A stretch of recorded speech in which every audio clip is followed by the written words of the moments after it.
when become the morning, every flowers try to bloom and started to give the fragrance.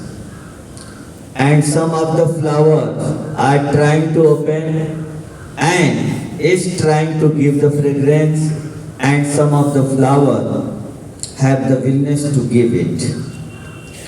But you are like a flower and you will give the fragrance to the world, and what will be? What will be the fragrance environment, and everyone feel good. But that flower will bear the sun, water, wind blow, and everything. Listen one thing. जब आप कोई भी काम करना शुरू करते हैं और अगर ये सोचते हैं कि उसमें बिना एफर्ट के, बिना परिश्रम के बस यूं ही हो जाएगा, तो ऐसा संभव नहीं। आपको कुछ तो करना ही पड़ेगा। अब जरूरत इस बात की है कि जब आप कोई काम करें तो उसका स्टेप जरूर बना लें। शायद होशियार और बेवकूफ यानी इंटेलिजेंट पर्सन में और इडियट में यही डिफरेंस है कि जो होशियार लोग होते हैं उस काम को करने से पहले स्टेप बनाते हैं और गोल तक बनाते हैं, लक्ष्य तक कि कैसे कैसे हम पहुंच जाएंगे। और इडियट एक ही स्टेप को 10 बार करता है, बार बार भूल करता है और वो थोड़े से ही स्टेप बनाकर छोड़ देता है। वो आगे तक नहीं सोचता, तुरंत सोचा करना शुरू कर दिया, स्टेप बनाया नहीं, प्लान बनाया ही नहीं। तो हमेशा प्लान बनाकर कोई काम करेंगे। सबसे अच्छी बात एक बच्ची बोली कि उसने डस्टबिन में जो भी कूड़ा करकट था वो इकट्ठा करके उसमें डाली। देखो, ये कई बार कहा जा चुका है और आज फिर मैं कह रहा हूँ आपसे कि घर पर भी आप एवरी सैटरडे जब घर पर आप जाएं शाम को, तभी से प्लान बना लें कि कल संडे है और मुझे क्या क्या करना है। सबसे पहले अपने शेड्यूल, संडे के शेड्यूल में ये जरूर रखें कि घर की सफाई करनी।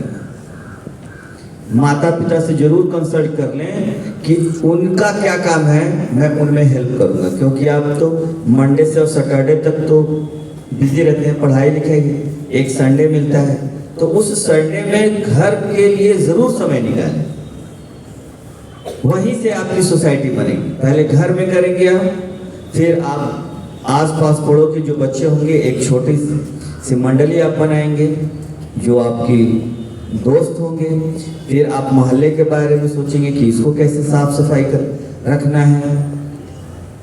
यहाँ तक कि आप अपने बैग, अपनी कॉपी, बुक्स फट गई है उसको सही करेंगे, बैग को धुलेंगे और जहाँ पे आप अपना सामान रखते हैं बिल्कुल प्रॉपर तरीके से रखेंगे।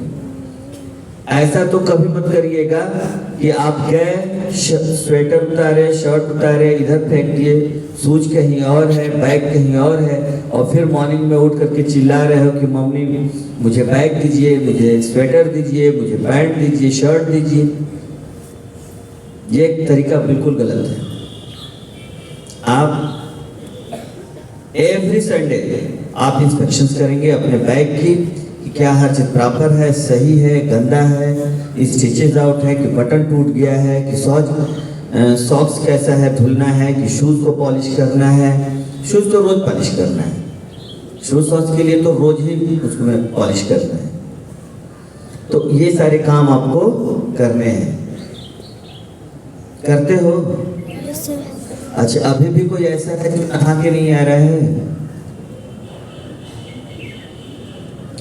मैं कॉल करा के एक एक घर से मैं पूछूंगा कि कौन सा बच्चा है जो एवरीडे बाथिंग करके आता है कि नहीं। हर रोज आपको बाथिंग करनी है, साफ सफाई से आना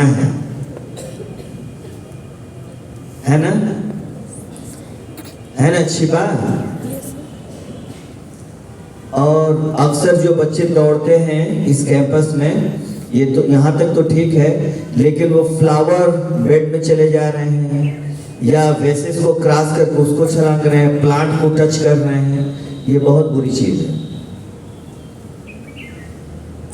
आप ऐसा नहीं करेंगे। दूसरी चीज कि जब आप दौड़ रहे हैं तो किसी को पुश नहीं, दौड़ने में किसी को पुश नहीं करना है, वो गिर जाएगा। ये भी ध्यान रखेंगे कि किसी को टच न करने की, वो घायल होकर गिर जाए। ये सारी चीजें आपको ध्यान में रखनी है। लंच का जो तरीका बताया गया है वैसे ही आप करें। आप एक साथ हैंड वॉश करके एक साथ बैठें और एक साथ लंच करें, और जब सारे लोग कर लें तब क्लास से आप निकले। जब लंच करें तो शेयरिंग करें, है ना? ऐसी सारी बातें, बहुत सारे मैनर्स आपको बताए गए हैं।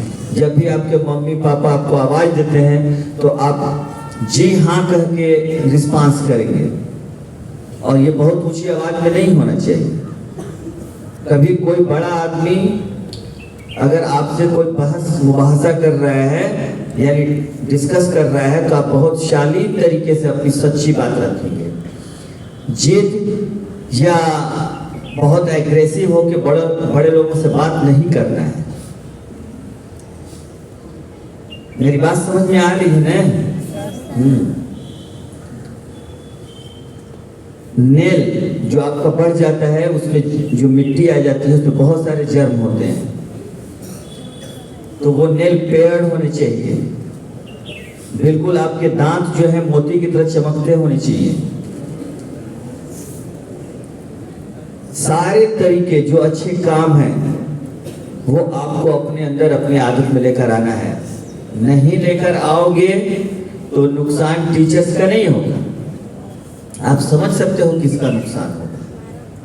100% जब आप डेंटिस्ट के पास जाइए तो देख लीजिए कितनी भीड़ लगी होती है। हॉस्पिटल में जब जाएं तो वहां देखो कितनी भीड़ है। क्यों भीड़ है? क्योंकि हम अब प्रॉपर तरीके से अपनी देखभाल नहीं करते हैं, दांत ठीक से साफ नहीं करते, कुछ दिन बाद दांत खराब हो जाएगा। और घर का बना हुआ अपना फूड लंच लेकर आएंगे। ये जो आप पैकेट में लेकर आ रहे हो, बिस्किट है और जो भी चीजें आप, कुरकुरे, चिप्स और ये सारी चीजें नहीं लेकर आना है लंच में। घर की चीज जो बनी हुई है वो लेकर आएंगे। हम नहीं देखना चाहते कि हाँ कोई बच्चे पैकेट में कुछ लेकर आए, अब घर में जो बना हुआ है वो लेकर आए। समझ रहे हो ना? ठीक है, तो आज के लिए बस इतना ही है। कल से मैं आप लोगों को मैनर बताऊंगा, बता चुका हूं लेकिन फिर से उसको रिवाइज करूंगा। बात तो बहुत अच्छी तरह से समझ जाते हो, और इस क्लैपिंग से भी लग रहा है कि बहुत अच्छी तरह से आप समझ गए हैं। अब ये देखना है कि करते कितना हो। ठीक है, बात अच्छी लगती है तो क्लैपिंग, समझ में आ गई तो क्लैपिंग, लेकिन करना है आपके व्यवहार में दिखना चाहिए। और जो बच्चे छिप छिप के हिंदी बोल रहे हैं, उधर कार्नर में जाके हिंदी बोल रहे हैं, उधर जाके हिंदी बोल रहे हैं, तो हिंदी ही बोलते रह जाओगे, फिर इंग्लिश नहीं सीख पाओगे। पूरे वर्ल्ड में अगर आप चाहते हैं कि मैं विजिट कर लूं, कहीं भी जॉब कर लूं, कहीं भी मैं उठ बैठ कर कम्युनिकेट कर लूं, तो ये समझ जाओ कि आपके लिए इंग्लिश बहुत जरूरी है। और आने वाले दिन में और भी इंग्लिश का स्कोप जो है बढ़ता ही जा रहा है, कम नहीं हो रहा है। इंग्लिश जानने वाले लोग जो हैं बहुत विरले ही जो अपनी गलती करके इधर उधर होंगे, नहीं तो उनको कहीं न कहीं जॉब मिलनी है। नहीं मिलेगी तो कॉल सेंटर में चले जाएंगे, बीपीओ में चले जाएंगे, कहीं न कहीं उनको जॉब मिलनी ही है, वो अपना जीवन अच्छी तरह से गुजार सकते हैं। मेडिकल ट्रांसक्रिप्शंस में चले जाएंगे, टूरिज्म जो है वहां चले जाएंगे। इंग्लिश जानने वालों के लिए कोई प्रॉब्लम नहीं। और आप कॉन्वेंट में पढ़ के अगर इंग्लिश नहीं सीख पाते हैं तो ये आपका दुर्भाग्य है। इसलिए इंग्लिश कंपलसरी है। अगर मैं किसी को देख लिया हिंदी बोलते हुए तो अब मैं प्यार से नहीं ट्रीट करूंगा। हाँ, अब समझ जाओ मैं कैसे ट्रीट करूंगा। ठीक है, दैट्स ऑल।